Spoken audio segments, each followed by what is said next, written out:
মা বোন যারা এসেছেন, হযরতে ফাতেমাতুজ জোহরাকে আল্লাহ যে দুইটা কারণে জান্নাতের নেত্রী বানিয়েছেন মেয়েদের, তার এক নম্বরে কোনো দিন তিনি স্বামীকে হারাম কাজে উদ্বুদ্ধ করেননি। না খেয়ে থেকেছেন 3 দিন পর পর। আপনি সহ্য করতে পারবেন? 3টা দিন মানে 72 ঘন্টা না খেয়েছিলেন নবীর মেয়ে, তারপরও স্বামীকে দিয়ে কোনো হারাম কাজ করতে উদ্বুদ্ধ করেননি। আর আপনার কোনো অভাব নেই, এরপরও স্বামীকে দিয়ে বাম হাতের ইনকাম করান। আজকে একটা এসপির স্ত্রী তার স্বামীর বিরুদ্ধে নিচে মামলা দিচ্ছে। সম্মানিত মা বোনেরা, আমাদের হুঁশ হবে একদিন, যেদিন আজরাইল আসবে, ওই সময় হুঁশ হয়ে আর লাভ হবে না। এখনই হুঁশ ফেরা দরকার। 7 নম্বরে পেয়েছি বাররাক। এটা না বলাই ভালো। হ্যাঁ, বলে আমি মায়ের খাই। বাররাকা মানে এমন স্ত্রী যে স্বামীর গায়ে হাত তোলে। এই কথা বলছে না কেন? এরকম মানুষ দেশে নেই? বহু পালোয়ান বাইরে বীর, ভেতরে যায় ক্ষীর হয়ে যায়। এটা দাজ্জালের যে 7টা মিশন নারীদেরকে নিয়ে, এখানে যারা এসেছে এই মেয়েরা যেন এই মিশনে এই খপ্পরে না পড়ে। বলেন আমিন। এত বড় কঠিন মুহূর্তে হযরতে আসিয়া তার স্বামীর জন্য বরদোয়া দেননি। হ্যাঁ, তিনি বলেছিলেন, আল্লাহ তুমি আমাকে বাঁচাও, নাজ্জিনি মিন ফিরআউনা ওয়া আমালিহি ওয়া নাজ্জিনি, একালিপ করে টান আছে। তুমি আমার স্বামীর অত্যাচার এবং যাদেরকে দিয়ে অত্যাচার করাচ্ছে জালেমদের কবল থেকে তুমি আমাকে বাঁচাও, কিন্তু আমার স্বামীর উপরে তুমি গজব দিও না। এত বড় কঠিন মুহূর্তেও যদি বরদোয়া না দিতে পারে, আপনার কি হয়েছে? একটা সাবান কম হলে আপনি খোঁটা দেন, বরদোয়া দেন, উল্টা পাল্টা কথা বলেন। পরীক্ষিতা নারী হওয়ার জন্যে 28টা গুণ মেয়েদের অর্জন করা লাগে। সূরা নিসার ভেতরে ধারাবাহিকভাবে আল্লাহ দিয়েছেন। ইবনে কাসির তাফসীরটা মেয়েদেরকে পড়াবেন। আমার আজকের আলোচনার বিষয় ওইটা না, শুধু নামকরণটা বললাম। সূরা মুমতাহিনা শব্দের শাব্দিক অর্থ পরীক্ষিতা নারী। কি নারী? পরীক্ষিতা নারী। যে সমস্ত মেয়েরা পরীক্ষা দিয়ে পাশ করেছে, তাদের ভেতরে 6টা গুণ আপনি হে নবী দেখতে পাবেন। এরা যখন আপনার কাছে বায়াত নেবে বলে আসবে, তাদেরকে আপনি বলবেন, মেয়েরা এসেছিল নবীজির কাছে, এসে বলে, হে রাসূল, আমরা আপনার সাথে হাত মিলাতে চাই। ইবনে কাসির মুফাসসির বলেন, বিশ্ব নবী জানিয়েছেন, ওই সময় আমি মেয়েদের বেগানা মেয়ের সাথে হাত মিলাই না। অথচ বাংলাদেশে আমরা বহু পীরের নামে কলঙ্ক দেখছি, ওরা মেয়েদেরকে পর্যন্ত মুরিদ বানায়। এই কথা বলছেন? পুরুষের জন্য মহিলাকে মুরিদ বানানো, তার খেদমত নেওয়া জায়েজ আছে? বলেন বলেন। এগুলো যারা করছেন না বুঝে করছেন, আপনি থামেন। বিশ্বনবী জানিয়েছেন, হ্যাঁ, এই পৃথিবীতে 3টা জিনিস আমার কাছে সবচাইতে বেশি প্রিয় লাগে, ভালো লাগে। তার 1 নম্বরে আমার নিজের স্ত্রী। কার স্ত্রী? নিজের স্ত্রী। জাওজাতি, আমার নিজের স্ত্রী ভালো লাগে আমার কাছে। আমাদের কাছে স্ত্রী ভালো লাগে, তবে নিজেরটা ছাড়া অন্যেরটা। কথা বলছেন? এই জন্য হাজারো মানুষের দেখবেন লাইন চলছে এখনো। এই যে পরকিয়া প্রেম যারা করেন, এখনই থামেন, হয়তো 3টা ক্ষতি হয়ে যাবে দুনিয়ায় আর 3টা আখিরাতে। পরকিয়া প্রেমে যারা লিপ্ত আছেন, আপনার 1 নম্বরে চেহারার উজ্জ্বলতা নূর আল্লাহ নষ্ট করে দেবে। 2 নম্বর আপনার হায়াত আস্তে আস্তে কমে যাবে। 3 নম্বরে যখন মারা যাবেন ঈমান পাবেন না। একটা সংসার নষ্ট করার জন্য বেঈমান হয়ে মরবেন। এ লাইনে আছে নাকি এলাকায় কেউ? যদি থাকেন আপনি থেমে যাবেন আশা করছি। বিশ্বনবী বলেন, 2 নম্বরে আমার কাছে নামাজ ভালো লাগে, 3 নম্বরে আমার কাছে সুগন্ধি ভালো লাগে। এই 3টা আমাদের কাছেও যেন ভালো লাগে, সেই ব্যবস্থা আল্লাহ করে দেন। বলেন আমিন। নবীজিকে আল্লাহ ঘোষণা দিলেন, ইয়া আইয়ুহান নাবিয়্যু, হে নবী, ইযা জাকাল মুমিনাতু, মুমিন নারীরা যখন আপনার কাছে আসবে, ইউবাইউনাকা, আমরা বায়াত নিতে চাই, পর্দার আড়াল থেকে আপনি তাদেরকে বায়াত দেবেন 6টা বিষয়ে। যদি এগুলো তারা মানতে পারে, আপনি নিজে তাদের জন্য আল্লাহর কাছে ক্ষমা চাবেন। যেহেতু আল্লাহ শিখিয়ে দিচ্ছেন, তার মানে 6টা কাজ করতে পারলে আল্লাহ নিজে আমাদেরকে মাফ করবে। 1 নম্বরে দিয়েছেন, আল্লাহ ইউশরিকুনা বিল্লাহি শাইআ। এখান থেকে একটা মাসলা বের হয়। বসেন তো, বসেন, লাগবে, বসেন। এখান থেকে একটা মাসলা বের হয়। পৃথিবীতে যদি কেউ মুরিদ হতে চান, বায়াত নিতে চান কারো কাছে, এই 6টা বিষয়ে বায়াত নেওয়া লাগবে। বাংলাদেশে এখন 48,000-এর উপরে পীর আছে। কত? ভারতের এই কলকাতার, আসামে আরো বেশি। আমি তো 17, 18, 19, 20 এই সমস্ত সালগুলোতে ভারতের এই কয়েকটা রাজ্যে দেখেছি ও ঘরে ঘরে পীর। বিশেষ করে মুর্শিদাবাদ আর নদিয়া, হুগলি, এই সমস্ত জায়গায় জায়গায় পীর। পীরটা ওরা ব্যবসা হিসাবে নিয়েছে। বাংলাদেশের জরিপে যেটা সরকারি 48,000। আপনারা যদি মুরিদ করতে চান, বায়াত দিতে চান, প্রথমে আপনাকে বলা লাগবে যে আমার দরবারে কোনো শিরিক চলবে না। আল্লাহ বাদে অন্য কাউকে সেজদা দেওয়া কি? আল্লাহ বাদে অন্য কাউকে ডাকা কি? তাহলে যেই দরবারে সেজদা দেওয়া হয়, সে মানুষকে হোক, কবরে হোক, মাজারে হোক, এবং আল্লাহ বাদে অন্য কাউকে ডাকা হয়, এটা কি? আরো জোরে। এগুলো যে দরবারে হচ্ছে, এখানে মুসলমান যেতে পারে? যাচ্ছে না? আশা করছি আপনি থামবেন। আপনি বায়াত যদি নিতে চান, এমন দরবারে যাবেন যেখানে গেলে প্রথমে বলে শিরিক করা যাবে না। শিরিক কি? না। পুরা কোরআন শরীফের ভেতরে আমি 4 প্রকার শিরিক পেয়েছি প্রধানত। শিরিক বিল জাত, শিরিক বিল সিফাত, শিরিক বিল ইখতিয়ারা, শিরিক বিল হুকুক। এ প্রত্যেকটা আবার 4 প্রকার করে আছে। 4 না 16 প্রকার। এটা আবার প্রতিটা 4 প্রকার করে আপনি 48 প্রকার পাবেন। এরপরে 72 প্রকার, এরপরে 120 প্রকার দেওয়া আছে। তাফসীরে হাক্কানি খোলেন, শিরিক 120 প্রকার পয়েন্ট আকারে দিয়েছে। এতগুলো শিরিক যদি এখন পয়েন্ট আকারে একটা একটা করে বলতে যায়, সব লিখেছি, সময় যাবে, আর গরমে আমারও সহ্য হচ্ছে না। এই জন্য খুব তাড়াতাড়ি করছি। এগুলো একটু পড়ে নেবেন যে শিরিক, আল্লাহ যেটা পারে ওটা অন্য কেউ পারে, এটা বিশ্বাস করার নাম শিরিক। এক কথা বলেন। আইন তৈরি করতে পারে শুধুমাত্র আল্লাহ, এটা অন্য কেউ পারে বিশ্বাস করে যদি কেউ কাজ করে, সেও মুশরিক। এখানে 53 বছর তো চললো, আমরা দেখলাম। বাবা চালিয়েছিল, স্বামী চালিয়েছিল, চাচাও চালিয়েছে 9 বছর, বউ চালিয়েছে অনেকদিন, ভাবিও চালিয়েছে, সবাই চালিয়েছে মানুষের তৈরি করা নিয়ম নীতি, আইন কানুন দিয়ে। এটার সাথে দ্বিমত আছে? বলেন বলেন। 53 বছরের কাঙ্ক্ষিত মানের শান্তি আপনি দেখলেন কেমন? এখন তো শুধুমাত্র দেখতে বাকি আছে, এই কোরআন দিয়ে দেশ চললে কেমন দেখা যায়।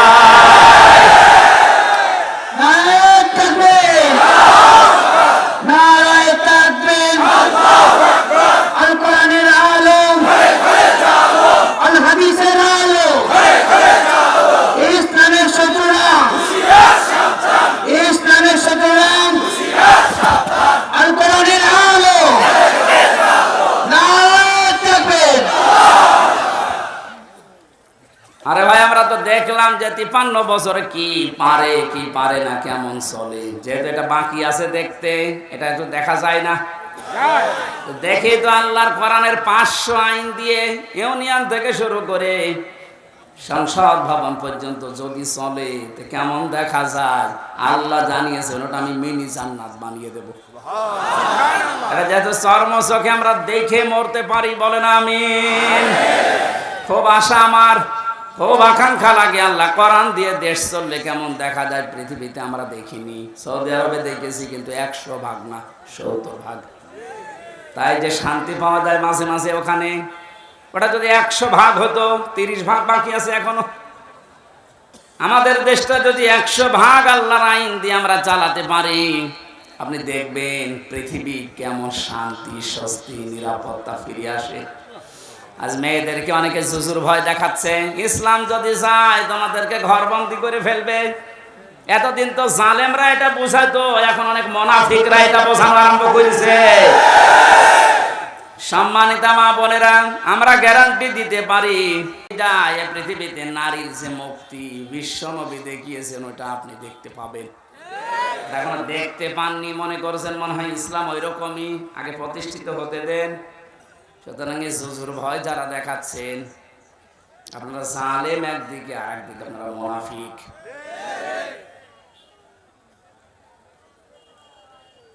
যে শিরিক যদি আমরা এখন শিরিক বিল জাত, শিরিক বিল সিফাত, শিরিক বিল ইখতিয়ারা, শিরিক বিল হুকুক এভাবে পয়েন্ট আকারে একটা একটা করে শুরু করি, আল্লাহ যেটা পারে ওইটা অন্য কেউ পারে বিশ্বাস করার নাম শিরিক। আল্লাহ পারে আইন দিতে, অন্য কেউ পারে না। এই কাজে যারা ইনভলভ আছেন, এই কাজের সাথে যারা জড়িত আছেন, এই কাজে যারা সাহায্য সহযোগিতা করছেন, সাপোর্ট করেন, আপনি যে দল করতে পারেন আপনি মুশরিক। আপনার বায়াত হয়নি, কিসের বায়াত নিচ্ছেন আপনি? 2 নম্বরে আল্লাহ বলেন ওয়ালা ইয়াসরিকনা, হে নবী ওদেরকে বলেন যেন তারা জীবনে চুরি না করে। কি না করে? চুরি নেই দেশে? বেগম পাড়া এমনি তৈরি হয় বাবার টাকা দিয়ে, বেগম পাড়া বানাচ্ছেন, সব চুরি করা টাকা।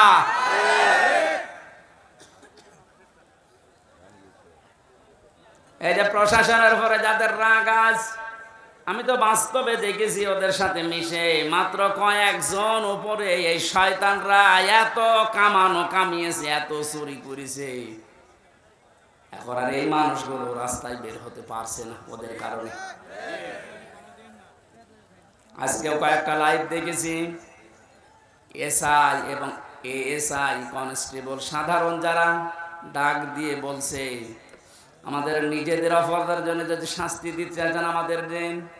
আমরা তো হুকুমের দাস ছিলাম, উপর থেকে যে মানুষগুলো আমাদের জীবনটা এভাবে নষ্ট করে দিল, আজ আমরা স্বাভাবিক জীবনে যেতে পারি না। অবশ্যই তাদেরকে আইনের আওতায় এনে শাস্তি দেন এবং ওদের সম্পদগুলো সব বাঁচাতে পারে। আমরা এটা চাই।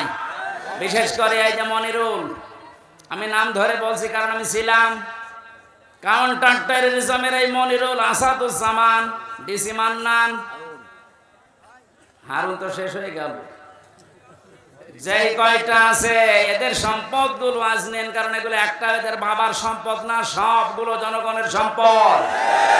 আপনি বেতন কয় টাকা পান আমি জানি না, আমার দোলা ভাইও তো আছে, ও সংসার চলে, আমার বাবার কাছ থেকে টাকা নেই।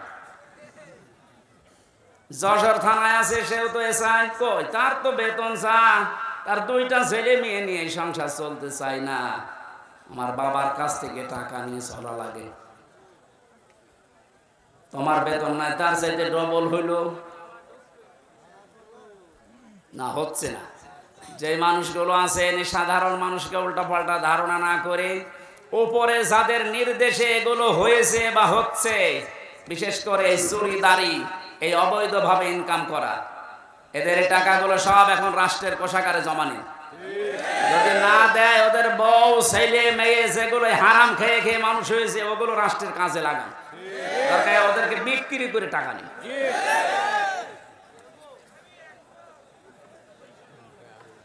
চুরির এইটা যদি আমরা শপথ নিতে পারতাম যে চুরি করব না, চুরি বন্ধ করব, এ দেশটা কিন্তু দাঁড়িয়েছে তো।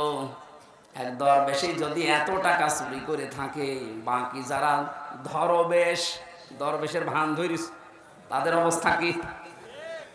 ওরা আসেনি না, জেনা করা যাবে না। এ জেনা শুধু হাতের জেনা, মুখের জেনা, চোখের জেনা, অন্তরের জেনা, লজ্জা স্থানের জেনা। জেনাগুলো আজ বন্ধ করার জন্যে যে যেখানে আসি ওই জায়গা থেকে দায়িত্ব নেওয়া লাগবে, বিশেষ করে মেয়েদের আগে। কারণ জেনা এ শব্দ শুরুই আল্লাহ করেছেন মেয়েদের দিয়ে। আযানিয়াতু ওয়াজ্জানি ফাজলিদু কুল্লা ওয়াহিদিন মিনহুমা মিয়াতা জালদা। আল্লাহ পাক বলেন জেনাকারিনী এবং জেনাকারী আগে কার নাম? মেয়েদের নাম। এজন্য মা বোনেরা আপনারা নিজেদেরকে কন্ট্রোল করেন। এই মোবাইলটা, এই ফেসবুক এবং কম্পিউটার, এই সমস্ত জিনিস দিয়ে আজ মানুষ জেনার লাইনে এগিয়ে যাচ্ছে। আগে হ্যালো হ্যালো, এরপরে শেষ পর্যন্ত লজ্জা স্থান দিয়ে শেষ হয়। যে এলাকায়, যে দেশে, যে অঞ্চলে জেনা বেড়ে যায়, প্রকাশ্য হোক গোপনে হোক, ওখানে আল্লাহর 8টা গজব নাজিল হয়। কয়টা? এমন মহামারী রোগ আল্লাহ ছড়িয়ে দেয় যার চিকিৎসা পৃথিবীতে নেই। এজন্য আমরা সাবধান হব। আমাদের এই দেশটা জেনা যেগুলো চলছে, এগুলো কি করে বন্ধ করা যায় নিজ উদ্যোগে, পারিবারিক ভাবে, সামাজিক ভাবে। আর দাজ্জুসু লা ইয়াদখুলুল জান্নাহ, নবীজি জানিয়েছেন দাজ্জুস জান্নাতে যাবে না। দাজ্জুস বলা হয় ওই পুরুষকে যে তার মেয়েকে, যে তার বউকে, তার বোনকে, তার মাকে কন্ট্রোল করতে পারে না। ওগুলো আরো মানুষ দিয়ে দেখায়, শান্তি পায়। এই পৃথিবীতে একটা মাত্র প্রাণী আছে যে তার লজ্জা স্থান উল্টা করে মানুষকে দেখিয়ে আনন্দ পায়, তার নাম কুকুর। নাম কি? লজ্জাস্থান ঢেকে রাখার জন্য কিন্তু অনেক বড় লেজ আল্লাহ তাকে দিয়েছে, কিন্তু লেজ উল্টো করে দেখায়। কথা বলছেন কেন? আপনার শরীর ঢাকার জন্য এত বড় কাপড়ের ব্যবস্থা, 12 হাত, এরপরও আপনার পেট দেখা যায়, এরপরও আপনার পিঠ দেখা যায়। কুকুর যেমন নিজের লজ্জাস্থান দেখে আনন্দ পায়, আপনিও এক প্রকার কুকুর। এর চাইতে নিকৃষ্ট ভাষা আর বলতে পারলাম না।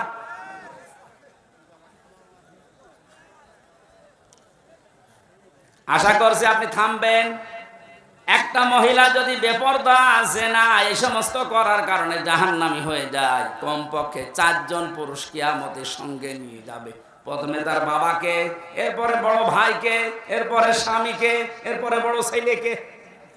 আপনি বলেন তো, এক একজন মহিলা যেভাবে চলছে আজ, এভাবে যদি চলতে চলতে ওরা জাহান্নামে যায়, আমাদেরকে যারা 4 জনের নাম বললাম, হয়তো আমি কারো বাবা, নাই স্বামী, নাই বড় ভাই, নাই বড় ছেলে, জান্নাত পাওয়া সম্ভব হবে?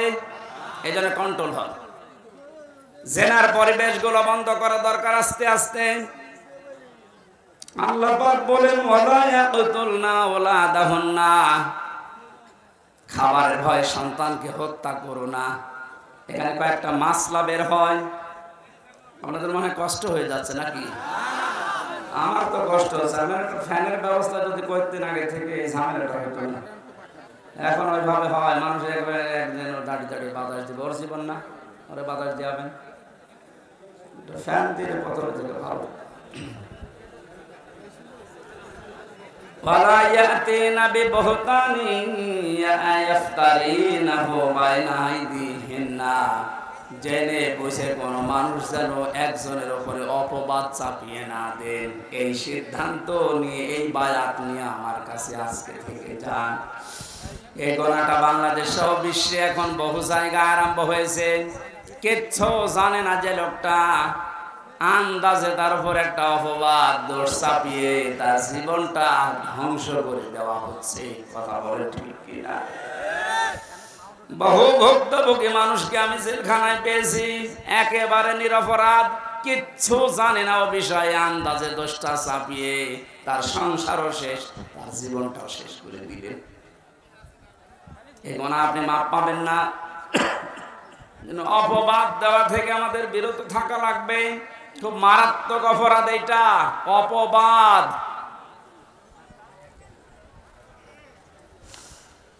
6 নম্বরে আল্লাহ বলেন ওয়ালা ইয়াসিনাকা ফি মা'রুফিন ফাবাই'হুন্না,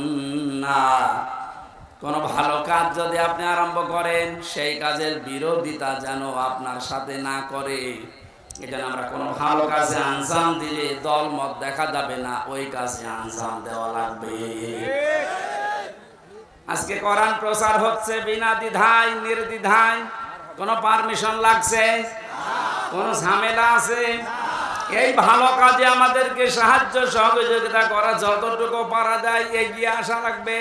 এই 6টা কাজ যদি কারো ভেতরে পরিপূর্ণ এসে যায়, আল্লাহ পাক বলেন নবী ফাবাইউনাকা ফাবাইউহুন্না, এই 6টা গুণ যারা অর্জন করে তাদের বায়াত আপনি গ্রহণ করেন। আর আমি আল্লাহর কাছে তাদের জন্য বলেন ওয়াস্তাগফির লাহুন্নাল্লাহ, আল্লাহ তুমি এদেরকে মাফ করে দাও। ইন্নাল্লাহা গফুরুর রহিম, অবশ্যই আমি আল্লাহ ক্ষমাশীল দয়াবান। জোরে বলো সুবহানাল্লাহ। এই 6টা গুণ আমি সহ যারা এসেছি আমাদের বাস্তব জীবনে আল্লাহ যেন মেনে চলার তৌফিক দেন। পারিবারিক জীবন নিয়ে যে কথাগুলো বলছিলাম ওগুলো আমি বই আকারে জেলের ভেতরে লিখেছিলাম, যে পারিবারিক জীবনে দাম্পত্য কলহ এবং এর সমাধান করার জন্য যে 77টা বিষয় লাগে, যেগুলো ড্রাইভারের কাছে আছে, আপনার মেয়ের জন্য, বউয়ের জন্য, ফুফুর জন্য, বোনের জন্য, মায়ের জন্য নিয়ে যাবেন, ওদেরকে পড়াবেন।